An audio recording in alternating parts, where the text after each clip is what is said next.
The mason jar slipped from Miriam's hand and she hit the patio stones hard. Her lips foamed, her body shook, and everyone screamed. But the truth? That bitter-smelling tea wasn't meant for her. It was meant for me. If you're watching this, sugar, go ahead and subscribe and tell me in the comments where you're listening from. Now let me take you back to how it all began. They say Charleston air in July tastes like syrup. Sweet and heavy, it sticks to your skin before you even step outside. On that 4th of July afternoon, the marsh shimmered in the heat, and my backyard had been transformed into a patriotic stage. Tables draped in red and blue, children weaving sparklers like they were riding in the sky, and neighbors carrying casserole dishes as if the fate of America depended on potato salad. It was supposed to be my celebration. My neighbors insisted, my son Daniel insisted, and most of all my daughter-in-law Brooke insisted. You'd think I'd just come home from war. All I'd really done was sign papers. After 26 years of rising at 3 in the morning to run ovens and ice cakes, I'd sold Ellison & Sons bakeries, for shops sprinkled across Charleston and Mount Pleasant, for $12.8 million. Not bad for a widow who once had to choose between fixing the car and buying Lily's school shoes. Now before I go any further, let me say this. I may be 72, but I didn't survive the loss of my husband, the weight of single motherhood, and the cutthroat restaurant world by being stupid. Betrayal has a smell like bread that's gone just a touch sour. And on that sweltering afternoon, betrayal smelled faintly of peach tea. Brooke looked like she'd stepped straight out of a lifestyle magazine. White sundress crisp despite the heat, blonde bob swinging as she fluttered from table to table. She was arranging the drink station with more precision than a military parade. 3 pitchers of tea, sweet, mint, and peach, lined up like soldiers. Mason jars with paper straws gleamed in neat rows. And there was my jar. A plain mason jar except for a little bee sticker, faded from years of dishwashing. My granddaughter Lily had stuck it there when she was 6. So you don't lose it, Nana, she'd said, pressing the sticker with all the solemnity of a knight dubbing a queen. That jar was mine always. Brooke knew it. As I watched from across the yard, Brooke pulled a tiny brown bottle from her straw bag. Not vanilla, not lemon extract. Something with a dropper. She glanced around, then squeezed a few drops into the peach tea. Stirred. Smiled. Slipped the bottle back. When she noticed me watching, she lifted a spoonful. Taste this, Ruth, she called. I added my wellness drops, turmeric and herbs, anti-inflammatory. You'll love it. Her tone was breezy, but her eyes were tight. I smiled. I'm sure it's lovely. Smiling has always been my first defense. Smiling makes snakes think you're just another mouse. Daniel arrived at my side then, tall and broad-shouldered in his seersucker shirt. He slid an arm around me, kissed my temple, and whispered, Mom, you just sit. Don't lift a finger. Brooke's got everything under control. I party, I said, and yet I'm a guest. That's the point, he said, his brown eyes shining like a boy's. You deserve it. And for half a second I believed him. I believed that he was still the little boy who brought me dandelions in grubby fists, who cried when he thought his pet lizard was lost. But love and money make liars out of people. The band struck up Sweet Caroline. Children shrieked. Someone lit a few sparklers too early. I made small talk with Miriam Case, the school counselor who'd known Lily since kindergarten. Miriam poured herself tea, half peach, half mint. He grabbed a mason jar at random, lifted it, and I froze. Be sticker. Miriam, I started, but the words lodged. She laughed at something I didn't hear. Took a sip. Another. Her face flushed red in the heat. She swayed, blinked, and then the jar slipped from her hand and shattered on the flagstone. The sound silenced the party. Miriam's knees buckled. She collapsed, convulsing, foam flecking her lips. Children screamed. Someone yelled, Call 911. Brooke clutched her chest in a performance of shock worthy of a stage. I dropped to my knees, ignoring the sting in my hips. 2 fingers to her throat. Pulse faint. Breathing shallow. Bitter smell on her breath, sharp and plant-like. Neighbors swarmed, fanning her, fetching ice, panicking. I stayed calm. I always stay calm when others don't. Brooke hovered over me, her voice high-pitched and frantic. Is she diabetic? Did she take medicine? Ruth, what do we do? Move back, I said flatly. Within minutes, paramedics arrived. They loaded Miriam onto a stretcher, questions rapid fire. What did she drink? How long ago? Any conditions we should know? I looked at the shards of glass glistening on the ground. The B sticker clung to one piece like an accusation. When the crowd thinned and the fireflies came out, Daniel leaned against my kitchen counter. His face was pale. "Mom," he said softly, "things like this, they could have happened to you. You're 72 living alone in this big house. What if no one found you?" "You mean what if no one found me before the inheritance cleared?" I said, smiling again. "Don't," he said, hurt flickering across his features. "I just worry. Brooke found this place, Magnolia Shores. It's not a nursing home. It's like a resort. Golf spa, medical staff. Peace of mind. They've got an opening, but it won't last." But the script. I'd been waiting. "And how much is this peace of mind?" $350 up front, he admitted. "But it covers everything. We just need you to list your assets for the financial assessment. And," he hesitated, "they require a power of attorney on file. Just a precaution." "Of course," I said. "Just a precaution." He smiled, relieved. He thought he'd won. That night, while fireworks painted the marsh red and gold, I sat at my kitchen table with a yellow legal pad. My hands smelled faintly of lemon dish soap and bitterness. I wrote. 1. Brooke handled drinks. 2. Brown bottle, wellness drops. 3. B jar poisoned. 4. Miriam collapsed. Bitter smell. 5. Daniel pushing Magnolia Shores. $350,000 fee. Needs POA. 6. Their eyes every time money is mentioned equals hunger. Then beneath it I wrote one word. Desperation. Because greed I can understand. But desperation? That makes people reckless. And recklessness is dangerous when you share DNA. At 6:30 the next morning the phone rang. Not many people call a 72-year-old widow at dawn unless it's to sell windows or to break your heart. This call did neither. "Mrs. Ellison?"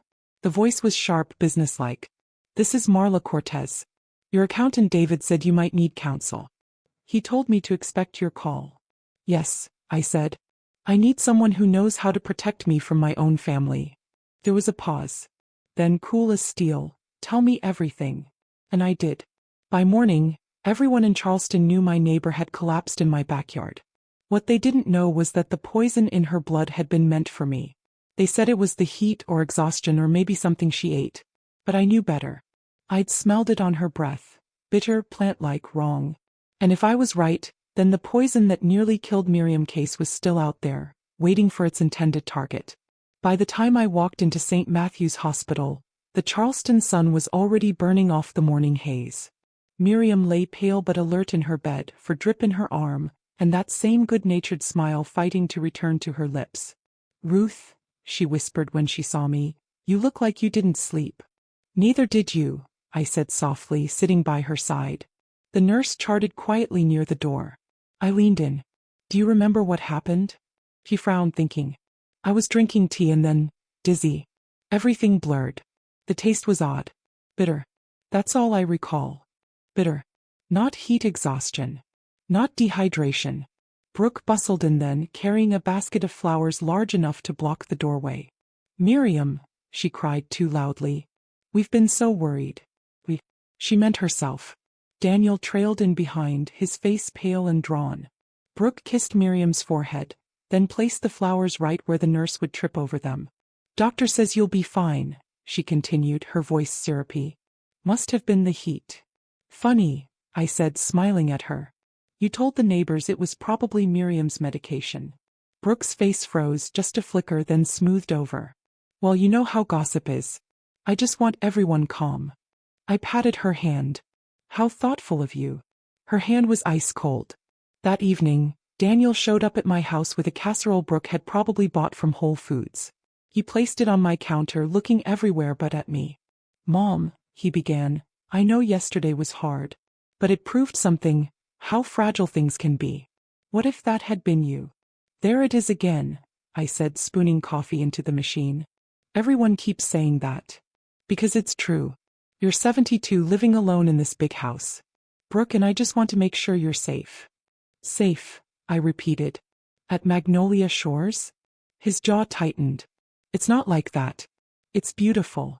You'd have friends, activities, peace of mind. And you wouldn't have to worry about things like accidents." Accidents. The word hung heavy between us. And the fee? I asked, though I already knew. He swallowed. 350,000. But that's nothing compared to your sale. It's covered. And they just need a power of attorney on file so we can handle paperwork if you can't. If I can't, I echoed, pouring water into the coffee maker. Daniel, do you think I'm losing my mind? No, he said quickly. Too quickly. Of course not. But it's standard procedure. Just a precaution. Of course. I smiled. Always good to be prepared. He relaxed, mistaking my smile for surrender. 2 days later, I sat in a leather chair across from Marla Cortez, attorney at law. Her office overlooked Meeting Street, the church steeples rising against a sky streaked with heat lightning. She was 50 maybe, with dark hair cut blunt at the chin and eyes that could slice marble. She listened without interruption as I recounted the jar, the drops, the collapse, the hospital visit, and Daniel's Magnolia Shores speech. When I finished, she set her pen down. You're certain you saw your daughter-in-law tamper with the drink? As certain as I am that this is Charleston and not Savannah. Then we act as if your life depends on it, she said. Because it might. She outlined steps. Update my will, restructure assets into a trust, secure a medical directive naming who could and could not make decisions for me. Then she leaned forward, lowering her voice. Mrs. Ellison, if they want your money, they may try more than one tactic. Poison, yes, but also legal guardianship. All it takes is one shady psychiatrist to declare you incompetent, and they'll be managing everything you own. I thought of Daniel's words. If you can't. My smile hardened. Then let's make sure I can. That night I received another call. A man's voice, low and steady. Mrs. Ellison? This is Owen Briggs. Marla said you might need some digging done. What kind of digging? The kind that stays quiet. Bank accounts. Debt. Insurance policies. Skeletons. I hesitated. Then I thought of Miriam convulsing on my patio stones. Yes, I said. Start with Daniel and Brooke. I want to know how deep their hole goes. There was a pause. Then, consider it done. The next day Lily came by after school. 16 years old, sharp as a whip, but still carrying innocence in her eyes.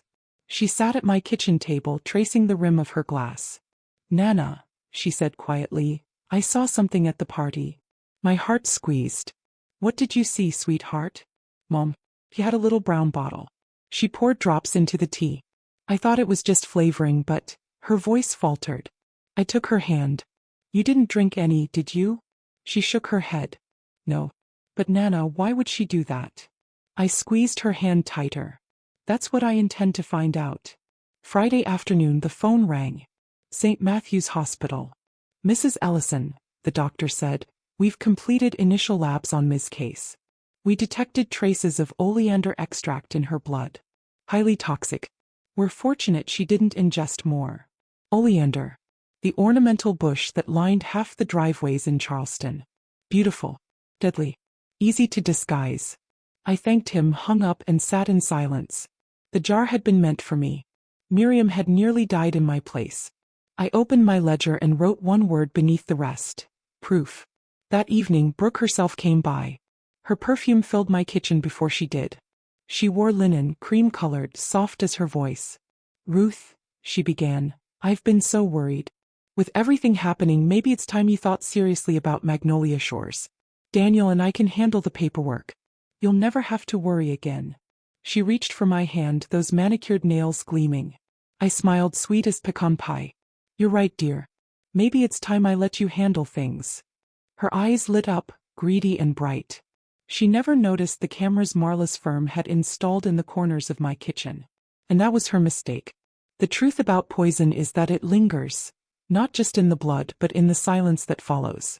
By the end of that week, Miriam was home from the hospital, pale but alive. And I was sitting in my study staring at a truth far uglier than oleander. My own family was drowning in secrets, and they were willing to kill me to stay afloat. It was a humid Tuesday morning when Owen Briggs arrived at my house. He came in through the side gate, tall and spare, with a leather satchel that looked older than he was. He had the kind of presence that made you believe he could vanish into a crowd without a sound. We sat at my kitchen table, me with my mug of chicory coffee, him with a notebook and files so thick they could have held court records. I ran them through every system I have, he began. Daniel and Brooke are leveraged to the hilt. Meaning? I asked, though I already suspected. He spread out the papers. Bank statements, foreclosure warnings, credit card bills with balances higher than some mortgages. They've refinanced their house 3 times in 6 years. 2 mortgages plus a home equity line that's maxed out. They're $80,000 in credit card debt minimum. Daniel's real estate business hasn't turned a profit in 3 years. He's been using one card to pay another. I stared at the numbers, each one like a nail driven into the coffin of the boy I once knew. And Brooke. Owen's expression darkened. Brooke is worse. She took out a $1 million life insurance policy on you 6 months ago. I felt the air leave the room. On me. She listed herself as beneficiary. Claimed insurable interest as your caregiver and family. Most companies would question it, but the paperwork slid through. Monthly premiums, steep ones, have been auto-deducted from their joint account. I pressed my palm flat on the table to keep steady. A life insurance policy. Proof that my death wasn't just wishful thinking, it was premeditated. Do you want me to keep digging? Owen asked. Yes, I said, my voice like gravel. Find out everything. And Owen, be careful. Desperate people are dangerous. That night I walked the edge of my garden, the magnolias heavy with blossoms, their scent sickly sweet in the humid air. My husband James had planted them 20 years ago, back when Daniel still played baseball in the cul-de-sac. I tried to picture that boy, the one with grass stains on his knees, who begged me for popsicles after practice. Instead, all I saw was the man sitting in my kitchen, talking about accidents and precautions. When did love turn to calculation? When did my child decide my worth was measured not in hugs or memories, but in bank balances and estate documents? The magnolias whispered nothing back. 2 days later Miriam called. Her voice was steadier now, though still thin. Ruth, she said, there's something I didn't tell the doctors. What is it, dear? I remember the taste of that tea. Bitter. Ugh. And I saw Brooke at the table right before I poured it. She was holding a small bottle like eye drops. My grip on the phone tightened. Are you certain? As certain as I am that I didn't take any medication that day. Then you nearly died for me, I whispered. Silence stretched between us, heavy and raw. Ruth, Miriam said finally, whatever Brooke is doing, you can't ignore it. I'm not ignoring it, I said. I'm preparing. Brooke arrived the next afternoon with glossy brochures in hand. The cover showed smiling seniors in polo shirts, holding golf clubs and cocktails by a man-made lake. Magnolia Shores looked more like a resort than a retirement community. You'll love it here, Brooke chirped, laying the papers across my dining room table. Look, they have a salon, a wellness center, even art classes. And with your sale, the entrance fee is nothing. $350,000 is not nothing, I said, flipping through the pages. For peace of mind it is, she replied smoothly.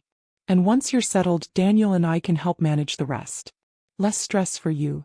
She slid a second stack of papers across the table. These are just standard forms, financial disclosures, power of attorney. We'll take care of the details. I looked at her perfectly manicured hand resting on the forms. Long, pale fingers tipped with glossed nails. The same hand I'd seen clutching that brown bottle. I smiled. Of course, dear. Leave them with me. I'll review everything. She beamed, certain she'd won. That evening Lily came to sit with me. She wore her school uniform still, her backpack slung in the chair. She hesitated before speaking. Nana, she said softly, Mom keeps talking about how different things will be once you move into Magnolia Shores. She acts like it's already decided. Is that what she told you? Lily bit her lip. She said it's for your safety. But, she trailed off, then whispered, I don't think that's true. I stroked her hair, the same chestnut shade as Daniel's when he was a boy. You're right, sweetheart. And you're braver than you know, speaking it aloud. Her eyes filled with tears. What if they hurt you? They won't, I said firmly. Because I won't let them. That night Marla called. We need to move quickly, Ruth. If Brooke pushes you to sign those forms and you do, even under false pretenses, it could take years to unravel. I'll prepare a trust. And I want you evaluated by a geriatric specialist. Independent. That way, if they try to claim incompetence, we have proof you're sound. Good, I said. And the insurance policy? I'll subpoena it. That alone is motive enough. Her voice softened then just slightly. I've seen this before, Ruth. Family turning on family over money. It's never clean. But you're sharper than most clients I get. We'll protect you. For the first time in days I felt the faintest sliver of relief. Later that night I opened my yellow pad again. The list had grown. 1. Brooke tampered with tea. 2. Miriam collapsed. Oleander found. 3. Magnolia Shores fee $350,000. 4. POA required. 5. Daniel's debt. Business failing. 6. Brooke's credit cards, $80K. 7. House refinance 3 times. 8. Life insurance policy, $1M Brooke beneficiary. I underlined the last one twice. Then I added a new word at the bottom. Premeditation. Daniel came the next morning, unannounced. He carried a box of pastries from the bakery that used to be mine. His eyes looked hollow. Mom, he said, setting the box down. We just want what's best for you. I opened the lid. Croissants, cinnamon rolls, danishes. Sweet things meant to soften bitter truths. And Magnolia Shores is best? I asked. Yes, he said firmly. After what happened to Miriam, I couldn't live with myself if you were alone and something happened. I studied him, the slump of his shoulders, the way his hands trembled. Was it guilt? Fear? Or just the weight of debt pressing down until his soul bent? Daniel, I said gently, how much trouble are you in? His jaw clenched. It's not about us. It's always about you, I whispered. He looked away, shame cutting deeper than any poison. When he left, I locked the door and sat in my study, the papers Brooke had left spread across my desk. Magnolia Shores. Power of attorney. Financial disclosures. They thought they were cornering me. But what they didn't understand was that sometimes the mouse has sharper teeth than the snake. I signed nothing. Instead, I picked up the phone and called Marla. Prepare everything, I told her. If they want a trap, I'll give them one. But it'll be mine. The strange thing about betrayal is how ordinary it looks up close. Smiling faces. Polite voices. Papers slid across the table as if they're harmless. But beneath it all, the blade is waiting. And sometimes the best way to survive is to lean closer, let them think they've won, just long enough to strike first. By the end of the week, Brooke was on my doorstep again, this time with her hair pulled back and a leather folder in hand. She breezed into my kitchen like she owned it, spreading the documents across the table. These are the admission forms, she said cheerfully. Magnolia Shores is holding a spot for you, but only until Friday. We'll need the disclosures signed along with the power of attorney, so Daniel can handle the wire transfer. She smoothed the papers with manicured hands. I know it's a lot, Ruth, but think of how peaceful you'll feel. No more worries. No more risks. Risks. She said it as if Miriam's collapse hadn't been her doing. As if peace could be bought with my money and my silence. I smiled, sweet as honey. Of course, dear. Leave them here. I'll review them tonight. Her eyes gleamed. She thought she'd won. That night Marla came by. She wore a navy suit despite the humidity, her briefcase snapping open like a steel trap. They're pushing you fast, she said, scanning Brooke's documents. As expected. She slid a second stack of papers across to me. These are ours. A revised will. A living trust. Directives that block Daniel and Brooke from making any decisions on your behalf. If they try to challenge, the courts will see you've acted with full capacity. And the power of attorney? I asked. Her smile was sharp. I've drafted a decoy. It gives Daniel authority over exactly one account. Balance. $1. I laughed, the first real laugh in days. Perfect. Marla's gaze softened. Ruth, this isn't just legal strategy. It's protection. Once people decide your life is worth more dead than alive, you can't afford sentimentality. I nodded. That lesson I've already learned. 2 mornings later, Miriam knocked at my door. She looked frail, but her eyes burned with resolve. I remember more, she said as I poured her tea, real tea, safe tea. I saw Brooke holding a brown bottle like eye drops. She was stirring the peach tea when she glanced around. I thought nothing of it at the time, but when I collapsed, I knew. She gripped her cup tightly. Ruth, your daughter-in-law tried to poison you, and I almost died instead. I placed my hand over hers. Then we'll make sure no one else pays that price. That afternoon, Owen Briggs called with an update. I found regular payments from Daniel to a Dr. Richard Stein, he said. Geriatric psychiatrist. Known locally for convenient evaluations. Convenient. Families hire him when they need a loved one declared incompetent, quickly and without much evidence. The air in my study turned colder. So that's the fallback. If the poison didn't work, they'd bury me in Magnolia Shores, have Stein declare me unfit, and take the rest legally. Exactly, Owen said. They've covered every angle. Not every angle, I murmured. They forgot that I've been covering mine. That evening Daniel called. His voice was tight, rehearsed. Mom, Brooke and I would love to have you for dinner tomorrow. We can go over the Magnolia Shores paperwork together. Just family, no pressure. No pressure, I repeated. Of course. When I hung up, I called Marla. Tomorrow, I said. We spring it tomorrow.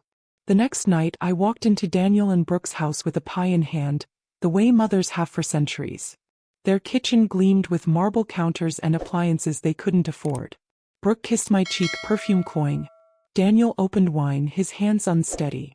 We ate salmon and asparagus, though my appetite was elsewhere. Brooke cleared the plates, then returned with her folder. Shall we go over the forms? She asked sweetly. Daniel placed a pen beside me.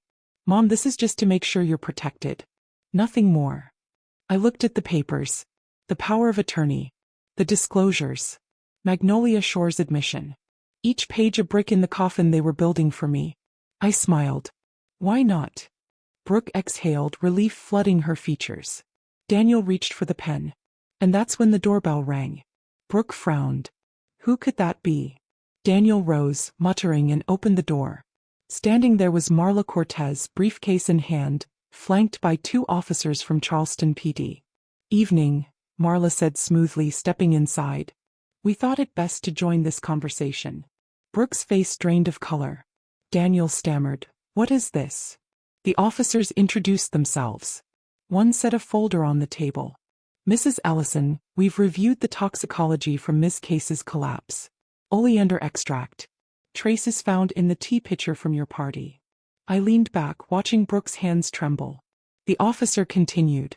Given the circumstances and Ms. Case's testimony, we have serious concerns. Brooke tried to laugh. That's absurd. Miriam must have had a reaction to something else. Funny, I said softly, since I saw you add drops to the tea. And Miriam remembers your brown bottle. Daniel's head snapped toward her, eyes wide. Brooke. But Brooke's mask was cracking. Her lips moved, but no excuses came. Marla laid her own documents on top of Brooke's. Ruth won't be signing your papers. She's already signed mine. A new will, a trust, and protections you can't touch. Brooke's eyes burned with rage. You think you're clever? She hissed. No, I said calmly. I think I'm alive. That's clever enough. The officers didn't cuff her yet, not without final evidence, but the message was clear. The walls were closing in. Daniel slumped in his chair, looking like a boy again, lost and frightened. But the boy was gone, replaced by a man who'd chosen greed over blood. When I returned home, the marsh was quiet. Fireflies blinked like tiny lanterns. I poured myself a glass of wine and stood by the window, watching the water. Tomorrow the fight would continue. Paperwork, police, testimonies. But tonight I let myself feel one thing. Satisfaction. Because snakes may strike, but sometimes the mouse has sharper teeth. Betrayal doesn't end with a whisper. It ends with the crash of truth breaking through the lies. And that night, in my living room with my son and his wife sitting across from me, truth came like a storm. The morning after the dinner ambush, I expected silence. Instead, at 9 sharp, Daniel and Brooke were at my doorstep, both looking grim. Mom, Daniel said, his voice clipped. We need to talk. I let them in. The security cameras hummed softly in the corners, unseen but watching. They perched on my sofa, Brooke clutching her leather folder like a lifeline. Ruth, she began, her smile tight. We think there's been a misunderstanding. What happened last night, those accusations, none of it's true. Misunderstanding? I asked.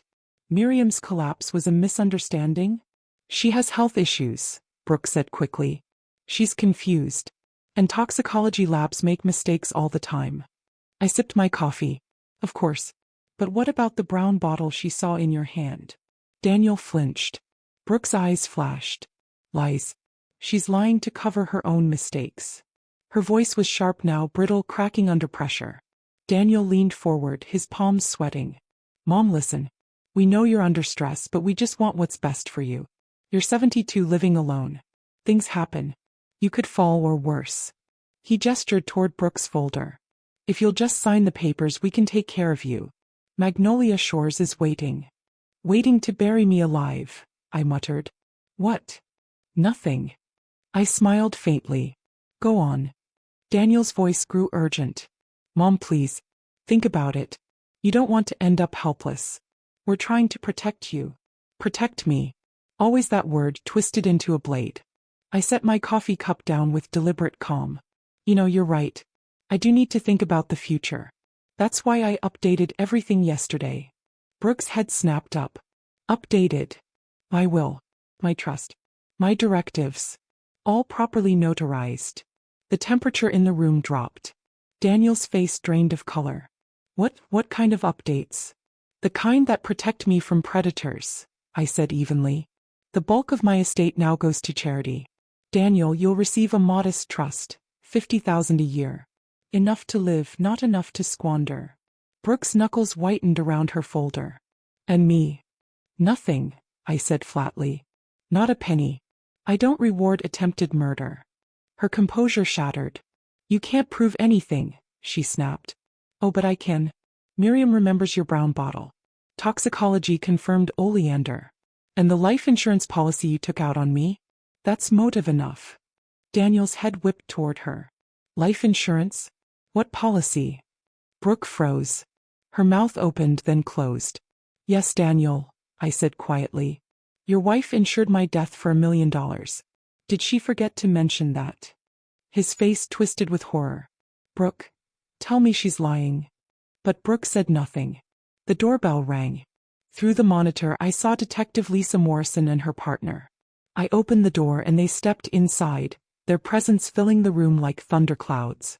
Mrs. Ellison, Morrison said, nodding to me. Then to Daniel and Brooke. We need to follow up on our investigation. Toxicology confirmed oleander in Ms. Case's system and in the tea pitcher. We also obtained records of a life insurance policy taken out on Mrs. Ellison. Brooke shot to her feet. This is harassment. I demand a lawyer. Morrison didn't flinch. You'll have one. At the station. The cuffs clicked around Brooke's wrists. Her face contorted, rage spilling out. You think you've won, Ruth? You're old, weak. You won't survive this. I met her eyes, steady. I've survived worse than you. After they led Brooke out, Daniel slumped on the sofa, head in his hands. Mom, he whispered, I didn't know about the poison. I swear. She told me it was just about keeping you safe. She said you were slipping, forgetting things. She convinced me you needed protection. His voice cracked. I thought the nursing home was just planning for the future. I studied him, my own son, broken and trembling. Part of me wanted to believe him. But then I remembered the payments to Dr. Stein. Daniel, I said softly, what about the psychiatrist? The one you've been paying? His head jerked up, eyes wide. Yes, I said. I know about Dr. Stein. You paid him to evaluate me, didn't you? To declare me incompetent if I refused your plan. Tears spilled down his face. It was a precaution. Brooke said we had to be ready if you resisted. I never wanted this. I just wanted to save us. We're drowning in debt, Mom. The business is failing, the house. Everything. She said your money was the only way. The only way, I echoed. So you were willing to strip me of my independence. To bury me in Magnolia Shores and take everything your father and I built. He broke then, sobbing into his hands. When he quieted, I pulled a folder from my desk and laid it in front of him. These are the power of attorney papers you were so eager for. His eyes lit with fragile hope. You signed them? Yes, I said. Take a look. He opened the folder, his hands trembling. His eyes scanned the document, then froze. This gives me authority over one account. With a balance of $1. Yes, I said. Congratulations, Daniel. You're the proud custodian of a single dollar. He stared at me, disbelief turning to despair. You tricked me. No, I said coldly. You tricked yourself. You thought greed could disguise itself as love. But I've been fighting snakes longer than you've been alive. And I don't lose. That night, when the house was quiet again, I poured myself a glass of wine and sat by the window. Brooke was in custody. Daniel was shattered. And for the first time in weeks I felt the weight on my chest ease. But betrayal leaves scars even when you win. I looked at the magnolias in the moonlight, their blossoms glowing pale and ghostly. James had planted them to celebrate life. Now they stood as witnesses to survival. The fight wasn't over. Trials, testimonies, debts unraveling, but the core battle was done. I was still here. And they hadn't broken me. When storms pass, the ground is never the same. Trees stand broken, houses scarred, and the air carries that raw smell of earth torn open. Betrayal works the same way. When it's over, nothing looks like it did before. Brooke's trial began 3 months later in Charleston's Marble Courthouse, the same place where my husband once swore oaths as a young attorney. The irony wasn't lost on me. I sat in the front row, my cane resting beside me, while Brooke entered in shackles, her linen dresses traded for an orange jumpsuit. Her eyes still burned with defiance, but the polish was gone. The prosecutor laid everything bare. Miriam's testimony about the brown bottle, toxicology confirming oleander, the insurance policy listing Brooke as beneficiary. They presented the financial records Owen had unearthed, debts piled higher than the Ravenel Bridge. And then they played the footage from my kitchen camera. Brooke, sitting at my table, urging me to sign away my independence. The jury leaned forward, jaws tight, as her syrupy voice filled the courtroom. When the verdict came, guilty on attempted murder and fraud, Brooke's face finally cracked. 15 years, the judge ruled. 15 years to think about how greed had devoured her soul. Daniel's case was different. He wasn't charged with attempted murder, but with conspiracy and financial fraud. His lawyer argued he'd been manipulated, that he'd only wanted to protect me. But the payments to Dr. Stein spoke louder than his excuses. Emails showed him discussing backup plans and ensuring control. He couldn't deny he'd known. The judge was merciful, or perhaps saw a man broken beyond repair. 3 years. A short sentence by some standards, but an eternity for a son who'd betrayed his mother. When the gavel fell, I felt no triumph. Only grief for the boy I'd raised, the boy who used to bring me dandelions in a mason jar. That boy was gone, buried beneath greed and weakness. Through it all, Lily came to me. 16, fragile but fierce, she sat on my porch swing one evening, the air thick with honeysuckle. "Nana," she whispered, "I don't know how to feel. They're my parents, but what they did to you, it's unforgivable." I held her hand. Child, forgiveness and trust are two different things. You can forgive and still protect yourself. You can love them, but you don't have to follow them down their path. Her eyes shone with tears. "I want to live with you. At least until Dad gets out. I can't go back to that house." I squeezed her hand. "You'll always have a home here." For the first time in months, I saw her smile. Miriam's daughter Helen never visited Brooke in jail. Instead, she came to my house with a notebook in hand. "I'm writing a book," she told me over coffee. "About elder abuse. About how greed turns families into predators. Our story could warn others." "Our story," I repeated softly. "Yes," she said firmly. "Because I nearly died in your place. And because too many women like us don't see it coming until it's too late." I looked at her, at the determination etched into her tired face. "Then let's tell it true. Every ugly detail. Daniel's creditors seized his house. The marble counters, the grand staircase Brooke loved to flaunt, all sold at auction to cover debts. Owen asked if I wanted to make an offer. "No," I said. "Let someone else live there. Someone honest." Instead, I stayed in my own house, the one James and I had built with sweat and patience. The magnolias bloomed again that spring, thick and fragrant, their blossoms like ghosts of resilience. I hired a landscaping service to tend them now. My knees weren't what they used to be. But every morning I walked among them, cane tapping against the stones, and reminded myself, I was still standing. Marla finalized my trust, ironclad and unshakable. My estate would go mostly to cancer research and scholarships for girls like Lily. Daniel would receive a modest allowance, $50,000 a year, provided he stayed out of prison. Brooke nothing. Not a penny. If anyone attempts to have you declared incompetent, Marla explained, the trust transfers to charity immediately. No loopholes. I nodded. Perfect. If they try again, they'll get nothing but ashes.